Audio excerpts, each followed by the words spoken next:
Hi, this is Mark Marshall with Anatomy of Tone.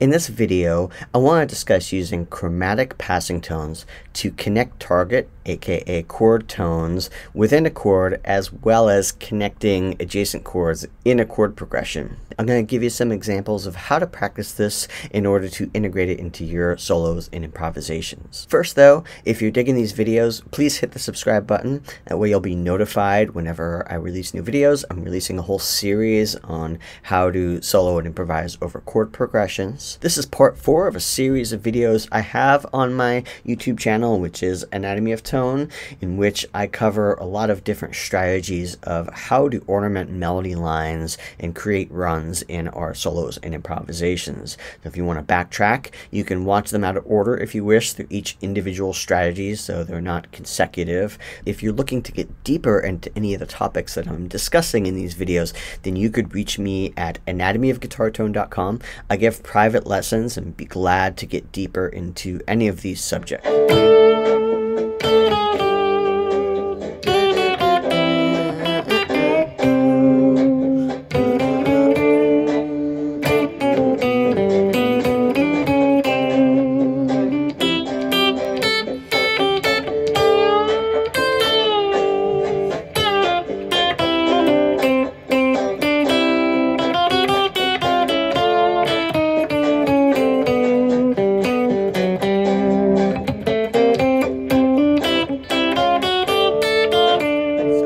Let's jump in.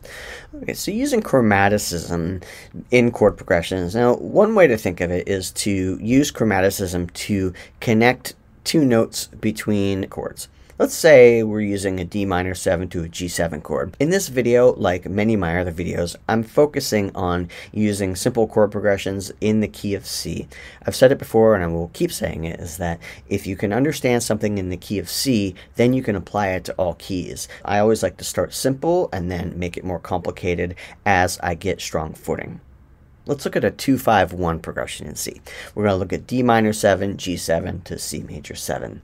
Let's say I wanted to connect a chord tone from D minor 7 to G7 to bridge that gap to make it more of a flow. Now, you can connect it just by step, but what if we want to zoom in a little closer and make the movement more refined? We can use chromatic tones. I think of using the D note in a D minor 7. Now I want to go to a B note in the G7 chord. Now the key here is that I have a plan already. I've picked two notes.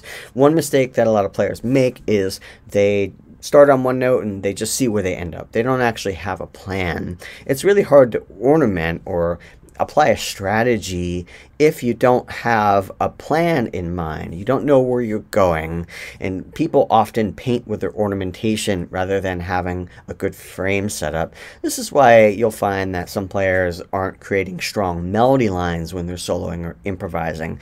So great improvisers and composers understand the value of melody. So they start with the framework of a melody and then they will ornament based around that melody.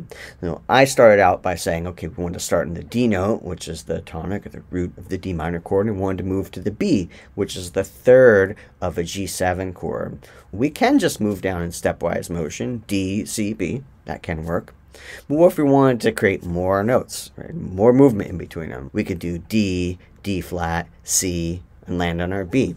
Now we have one more shade of color to play in between those notes. We could apply this to longer movements too. I'm going to pull up a lead sheet in a moment here that you're going to see all the examples on.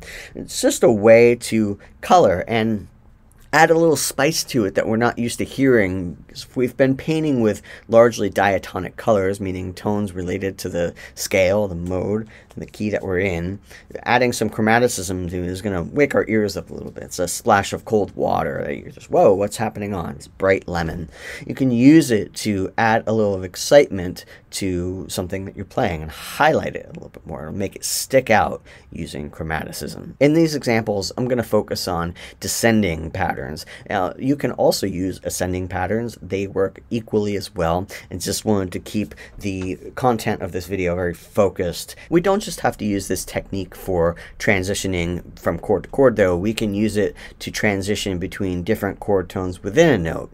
So let's say I wanted to transition from F to D in the D minor 7 chord. I could do F, E flat, D, and that's just within that D chord. Right? And then I can move my way down to B if I wanted via another strategy, or continue with chromaticism. One thing to mention when you're learning these strategies, everybody wants to just throw everything in at once. And often if you have one or two strategies to use as an ornamentation method for a solo, that's plenty. You don't want to throw everything in. It sometimes could become confusing to your ears, and yes, it depends on how you want to shape the melody and how you're hearing it.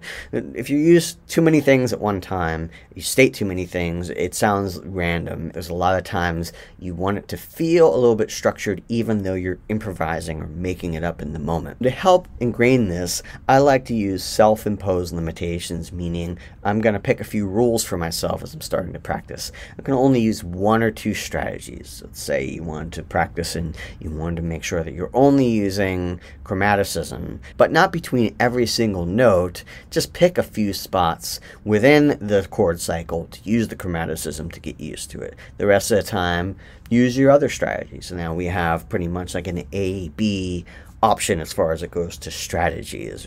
So sometimes I'm using chromaticism and sometimes using step movement to move between chord tones, not chromatic step movement. Let's lay out a system in order to be able to practice this. First of all, let's find which target tones we want to use. What notes are we going to be ornamenting or traveling in between?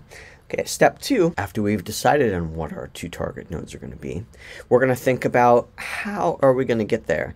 Is it a nice day out? Do we want to stop at our favorite cafe and get a really nicely made cappuccino and be able to walk around and enjoy the weather? Or are we stopping by the bodega in the morning, grabbing some bodega coffee, jumping on a train, running late, trying to get to work? There are different mindsets, and we have to consider with our strategies, are we trying to create tension? Are we trying to feel like we have a more relaxed movement between the notes?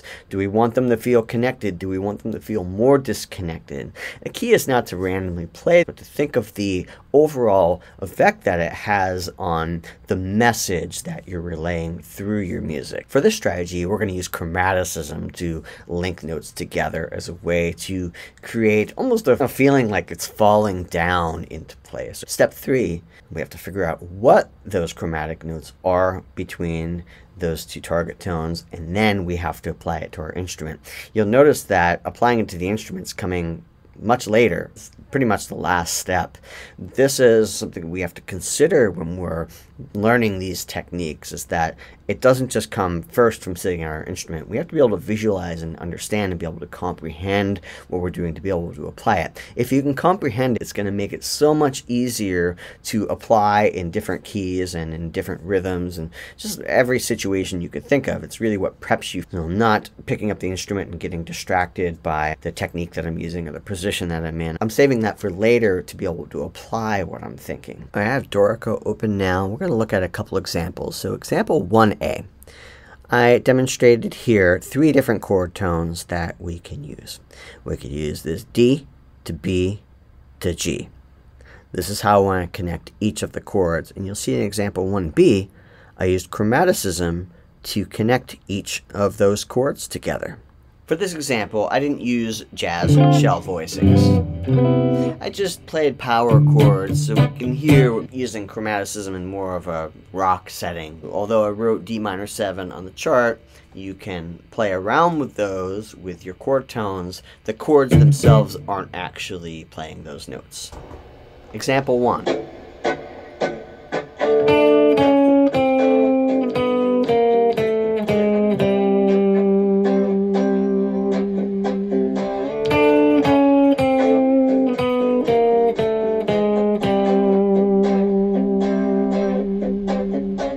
Example 2A is a very similar concept, except you'll notice I made some differences in the shape. Now, first of all, we travel a little further from F to B now instead of D to B.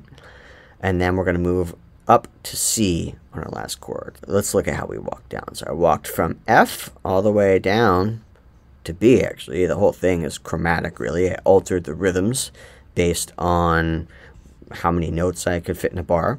And then I ended on C.